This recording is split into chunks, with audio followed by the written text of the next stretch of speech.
We're now on Daf Yudalad Amid Beis. The Gemara wants to say, you know what? From that case of Hafrashas Trumas Maasers, etc., you cannot derive any conclusions about Rabbi Yehuda's Shita in Breira because Hasam Kidiktoni Taima. There's a whole nother reason why those Tanoim rejected Rabbi Meir.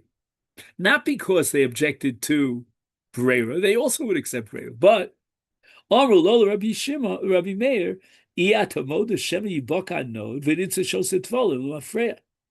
Hamlahem L'Shiyibaka.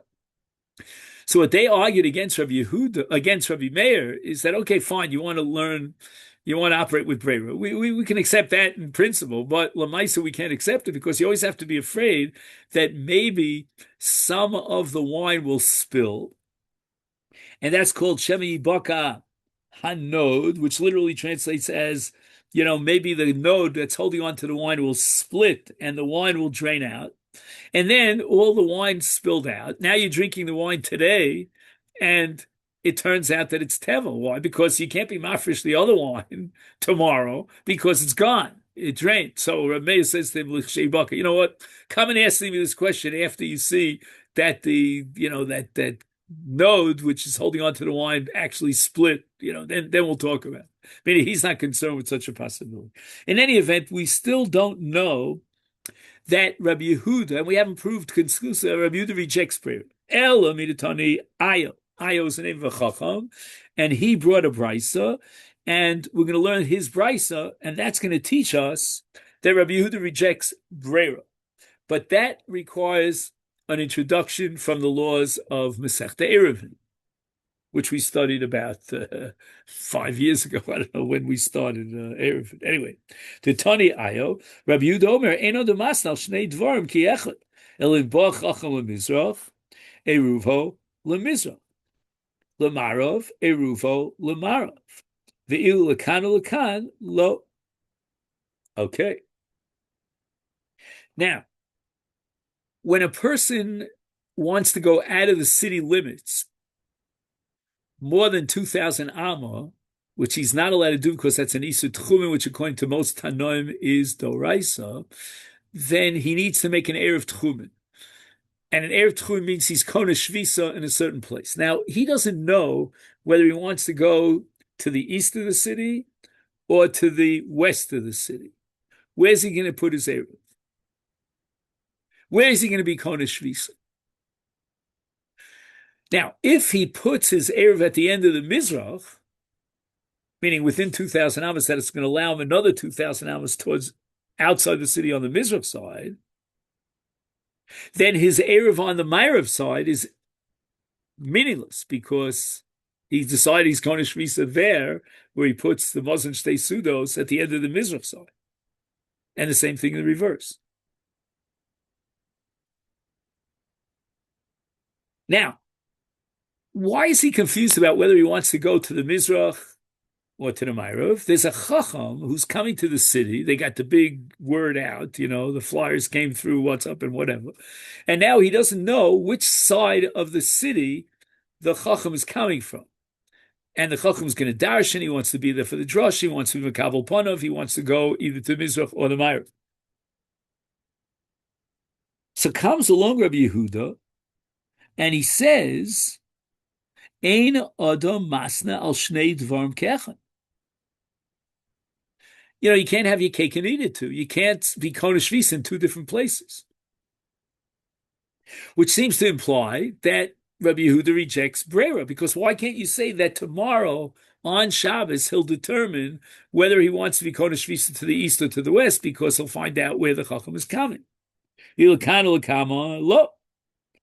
Right? Let's say, for example, according to Rabbi Yehuda, he thinks that the two scholars that are coming to give a drush, one is coming from the west, one's coming the east. That you can't do, because again, where are you being Kona Shvisa? It's either to the east or to the west. Vavinan ba, Maishna lakan. Why is it that Rabbi Yehuda explicitly excludes the double Erev when there are two Chachamim coming from both sides? Because he doesn't know where he wants to be Kona Shvisa. He'll find out that Chacham X is coming from the south, Chacham Y is coming from the north. He may want to go to the north, and that'll decide tomorrow. So that's called Ein Brera. But then, if that's be the case, then in Ba Chacham LeMizrach, Eruv LeMizrach. Why does Rabbi Yehuda allow for a situation when the Chacham came from the east, that his Erev is Chal in the east, and therefore he's allowed to go 2,000 am beyond the end of the 2,000 am, another 4,000 am all told to the east? Is Mizrach Omar of Nami Ein Brera? So again, in the case of one Chacham that either comes from the east or the west, it sounds like Rabbi Yehuda is willing to accept the Erev. That'll be even he makes two Erev, and the final determination of which Erev was valid and was Konesh Visa for him will be determined by where this Chacham shows up. Rabbi Yochanan, Kfar Ba Chacham. Rabbi Yochanan says, you know what? We're not talking about a case where we don't know where the Chacham is going to show up from. The Chacham already came. Just that you don't know where he came. You don't know if he came from the east or he came from the south. In such a case, we don't need Brera, and Rabbi Yehuda could accept that the Erev that's meaningful that he needs is valid. Why? Because it's just Gili Milsa. Being Klape Shmaya Galia, the Kadosh Baruch Hu knows in heaven, which Erev is really Chal, because God knows where the Chacham showed up. But if the Chacham hasn't come yet, then it depends upon Brera, and Rabbi Yehuda rejects Brera.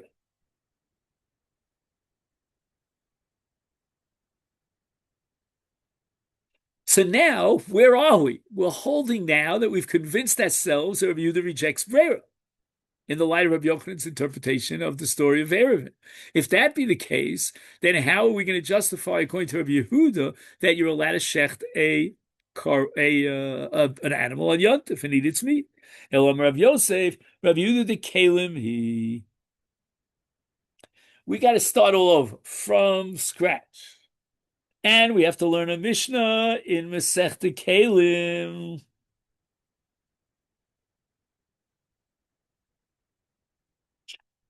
I'm sorry. A Mishnah about Kalim, not Masechta Kalim. A Mishnah in Shabbos about Kalim. Right. Now the question is the following.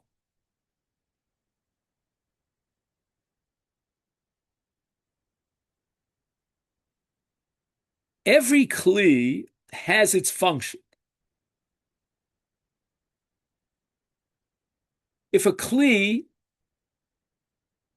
was whole on Erev Shabbos, it's not Mucha, even according to Rabbi Yehuda. But what happens when it breaks on Shabbos and you're left with Shivrei Kalim? Now, these broken shards of Kalim can be used. The question is, what are you using them for? Are you using them for their original purpose, albeit in a secondary kind of way, or no? Now you have to use it in a totally different purpose. That's going to be Rabbi Yehuda.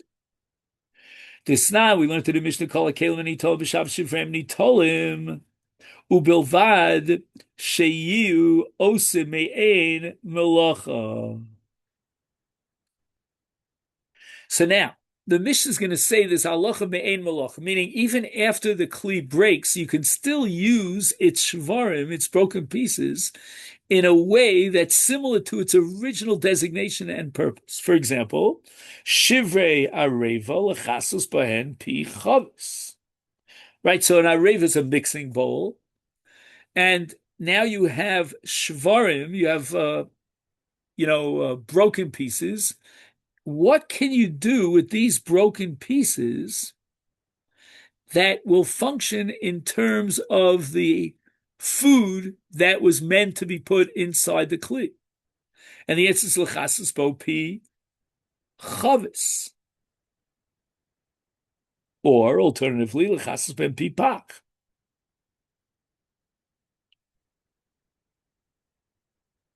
Now, there's a real stretch over here, and this is what Rabbi Yehuda is going to object. How could you, the Tanakama, say that the keli is still a keli. It hasn't lost its shem keli. It's not muktzah. Why? Because you can use it to cover the mouth of a cask or the mouth of a flask. I mean, it's very nice that you're using it for a covering, but that's not its original function. It was designated as a receptacle, not as a covering. And therefore, Rabbi Yehuda Omer, ubilvad sheyu osem me'ein malachtan. It's not enough to tell me that you could take the shivrei areva and use it as a bottle cap. That's not enough. But rather, shivrei areva lotzuk l'sochan mikvah. Although the broken shard cannot hold on to liquids because it's a broken shard, it'll just spill out. But it can hold on to mikvah. Mikvah is something like almost solid. It's like a liquid substance. Like I eat cereal in the morning. I shouldn't tell you this, but oatmeal. So it's almost like I make a bari many mazonas on it because the liquid is gone. So that you could use the array for shivrei zchut is also shemen. Or for example, if you have the broken glass, you can use sometimes. Again, it depends on the size of the broken piece of glass, the fragment of the glass. But you might be able to hold shemen because shemen is more, it's thicker. So the Gemara now analyzes Rabbi Yehuda. Me'ein malach tanein, me'ein malach acheres lo. In other words, the fact that you could use the shivrei areva to cover a cask, that's garnished. That's not worth a dime for Rabbi Yehuda because that's in no way me'ein malachta. Alma, what do we see? What's the underlying logic or rule or principle of Rabbi Yehuda? Itkan me esmo lahach malacha asiri. You didn't have in mind on Erev Shabbos that this beautiful areva, this mixing bowl would be used for a covering over some cask, and therefore it's not muchan. And if it's not muchan, it's muktzah. Is hachanami? Let's apply the same logic here. It can me esmo. He didn't anticipate slaughtering the animal yesterday on Erev Shabbos. Who slaughters animals on Shabbos? If you know such a person, don't tell me about it. Is asura, and therefore it's also. Again, with all due respect, Abai is there. He's the punching bag thing. He attacked Rabbi Abba. Now he's going to attack Rabbi Yosef. Omalei Abaye mi dami hasamei kara kli vash the shever kli vavile nolad v'yasur hachamei kara uchlo besof uchlo diifrasi. V'shamina leil Rabbi Yehuda the Yomer uchlo diifras shafra dami. So the issue is as follows, that within the wider constellation of muktzah, there's a branch that I indicated at the beginning of our discussion today called nolad. Nolad means when something new came into the world that didn't exist Erev Shabbos. And Rabbi Yehuda certainly would say there's no achana for something that didn't exist. You can't prepare it. And therefore, shivrei kelim, unless it's me'ein malachton mamish, is a brand new thing. And it's a broken shard. It's not the kli. The kli is gone. But the animal itself, alive and well, standing on four legs, Erev Shabbos, is uchla, meaning it is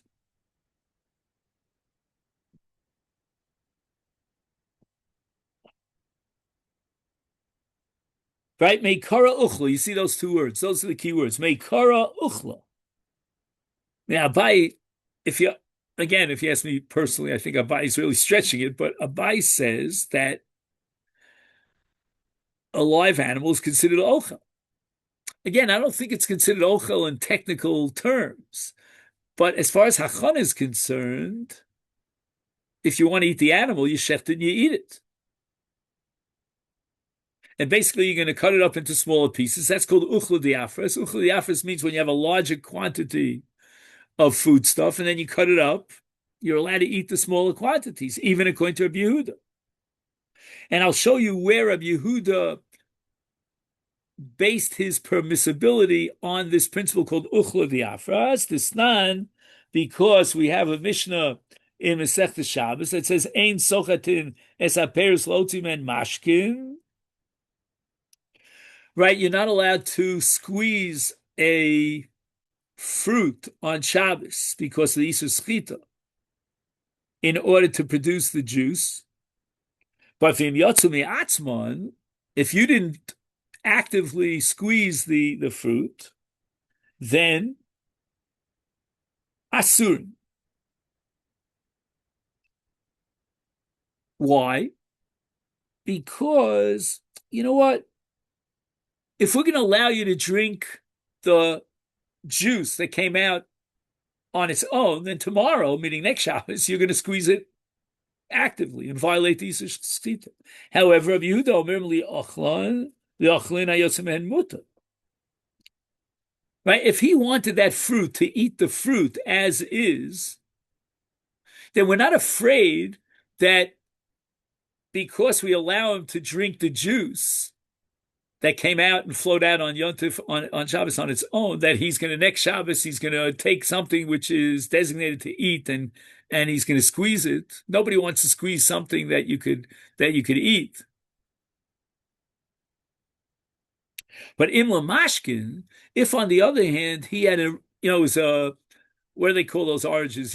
Fruit juice oranges. You remember that? Juice orange. If it was a juice orange, then if somehow the juice came out on its own, then Rabbi Yehuda is going to agree you're not allowed to drink that juice on Shabbos because next Shabbos you might come to squeeze the orange because that's what these oranges are for. They're juice oranges. Is if hayosmen also. In any event, what do we see from this? We see that there's something called uchla diafras, which is mafkia. That's the power that undermines what we call nolad. There's no nolad over here. Why is there no nolad? Because what did you do at the end? You had a fruit. The juice came out of the fruit. And under certain circumstances, as we said before, Rabbi Yehuda allows you to drink the juice. And why? Why not call it nolad? I mean, it was an ochel, it was a fruit on Erev Shabbos. Now it's mamashke, now it's a liquid. But the answer is that in the broader sense, it's called uchlu diafras. You took a larger fruit, which is food and edible, and you chopped it into smaller pieces, namely its juice. Okay, so now, where are we holding now? We have to now come up with some explanation for Rabbi Yehuda. Lavit marlom Rabbi Yehuda mishmul modoy Rabbi Yehuda l'chacham b'salei zeisim v'anovim. Right, so you have olives and grapes are designated for their juice, meaning the grape juice is worth more than the grape itself, and the oil that comes out of the olive is worth more than the olive. And Rabbi Yehuda agrees that in that case, since we have to worry about the fact that if we allow you to drink the juice, the grape juice, etc., then maybe next week you're gonna on Shabbos itself you'll violate the Isur Schita because that's what it's for. Alma came to the Schita kaimi yoiv daite. Right, so even though he could have eaten the grapes whole, but that wasn't really his intention. His intention was to drink it as juice, and therefore, on Shabbos, if the juice goes out, and there's no problem, no because it's uchlu diafras, then Rabbi Yehuda says you're allowed to drink the juice. Again, Lamaisa, you might have a gzera, but in any event, he says, Hochanami came to Shchita Kami Yoiv Daita. So we see that if Rabbi Yehuda will apply the principle of Yoiv Daita because maybe the juices will come out, then we should consistently apply that Yoiv Daita to the case of Shchita that he has in mind, that maybe there'll be a Shchita. So where it says, no, Midiahu Taima El Rav, Ha'amarav Cholak HaYehuda Filu B'Sali Zeisiv Anovin. So we're going now according to Rav. The whole sugya here from A to Z is trying to explain Rav. And Rav is of the opinion that Rabbi Yehuda allowed the juice that flowed from olives or grapes on Shabbos because again, the olives and grapes were designated for consumption. So therefore, we should come to the conclusion that even though you yourself would not be allowed to squeeze the olives or the grapes, nevertheless, if they flowed out naturally on their own, then it should be mutter.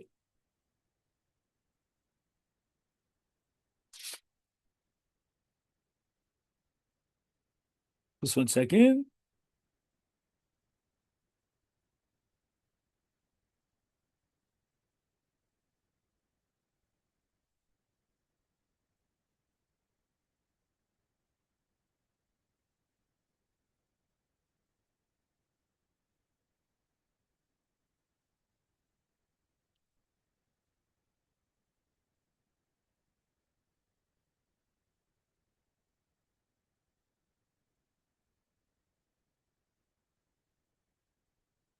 Yeah, I think what I said is correct. I'll just review it one more time.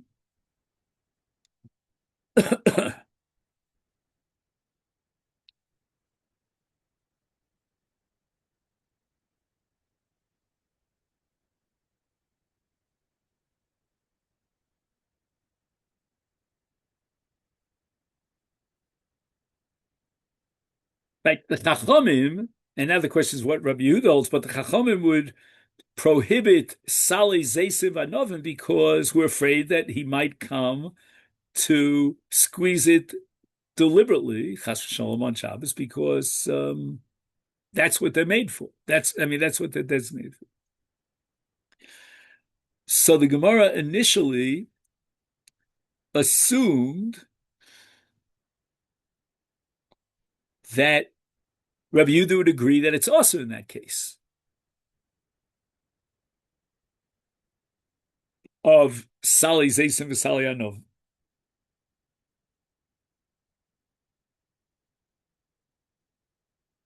And why is it also? Because he had in mind that he'll wait till Sunday till he gets the juices, not on Shabbos, and therefore it's muktzah. But now the Gemara is objecting because Rav says that Cholek Hoyer Rabbi Yehuda afilu v'Zaysim v'Anovin, which means that Rabbi Yehuda allowed for the drinking of the grapes and the grape juice and the oil that came out on Shabbos.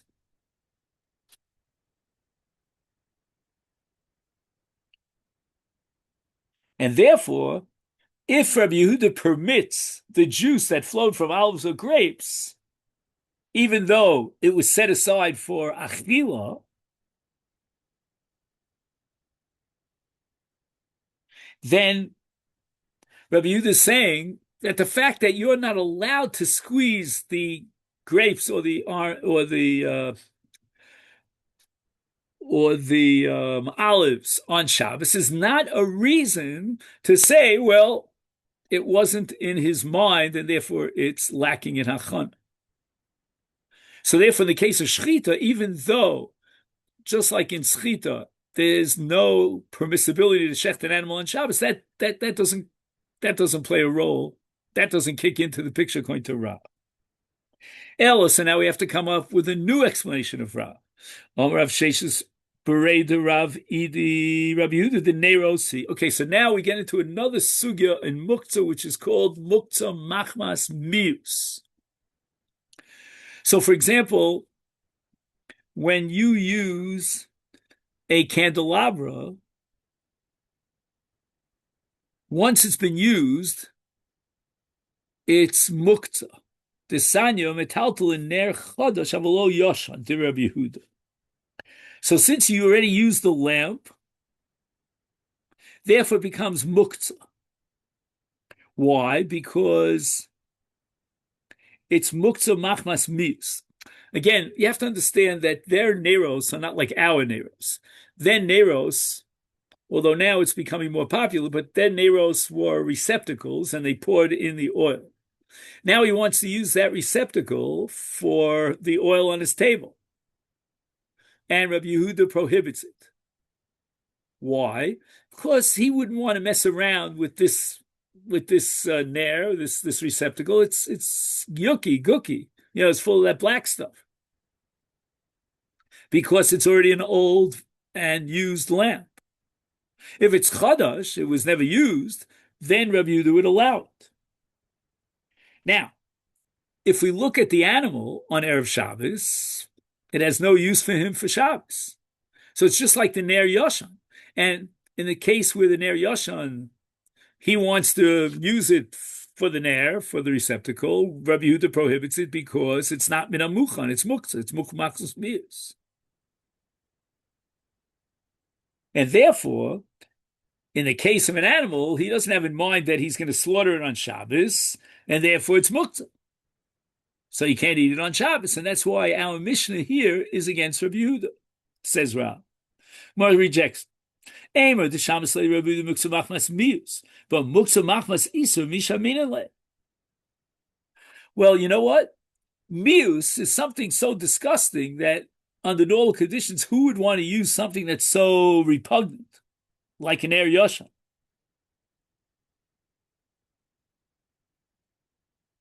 But there's nothing repugnant about the meat of an animal. Ella what? It's muktzah machmas isur, because you're not allowed to shech the animal. How do you know that even that branch of muktzah Rabbi Yehuda accepts? Maybe Rabbi Yehuda accepts muktzah machmas mius because it's so disgusting and repulsive, he would never think of using it, and it's lacking hachon on Erev Shabbos. But muktzah machmas isur, maybe Rabbi Yehuda does not accept that muktzah. And the Gemara is in, guess what? Rabbi Yehuda prohibits muktzah machmas isur. The Rishonim here have a problem with this, because muktzah machmas isur is even more chamur of a muktzah than muktzah machmas mius. And once Rabbi Yehuda commits himself to prohibit muktzah machmas mius in the case of a Ner Yoshan, kal vachomer and kolshkein, he would accept muktzah machmas isur. But whatever is the answer to that question, I don't know. But the bottom line of the Gemara is this: Nan Rabbi Yehuda Omer, and here on Daf Tesvav, Rabbi Yehuda is going to accept muktzah machmas isur. Why? Kol haner shel mateches metaltalin chutz min haner shedlika b'avos Shabbos. So again, if it's made out of metal, then it's not mos, because metal does not become mos. It doesn't absorb, all the black stuff from the candles that are burning. But he lit it on Erev Shabbos. And if he lit it on Erev Shabbos, it's muktzah. Why? Because he's not going to blow it out on Shabbos in order to use the receptacle. And you see here that Rabbi Yehuda holds muktzah machmas isur zasur. The Gemara says no. Dilmashani Hossam du Dachile Biadayim. You remember that we discussed at the beginning that the most extreme case of muktzah is where he locks it up. He sets it and designates it non-use. Don't go near me. Stay off the grass. Remember those signs? So here it's muktzah biadayim. And why is this muktzah biadayim? The very moment that he lights the lamp on Erev Shabbos, he's saying it's out of our domain. We're not going to use it. It's out of our mind. It's totally rejected. And maybe that's the muktzah where he does an action to exclude it and reject it, but not in the case of an animal. So right now, we need Rav Ashi, because what Rav Ashi is going to do is he's going to tell us that the reason why Rav says that our Mishnah is not like Rav Yehuda is because of what's called Maseches Shabbos, meaning you cannot benefit from a violation of Shabbos. And then in Mitzvah Hashem, we'll see tomorrow. Okay then? So I wish you a great day. Thank you so much.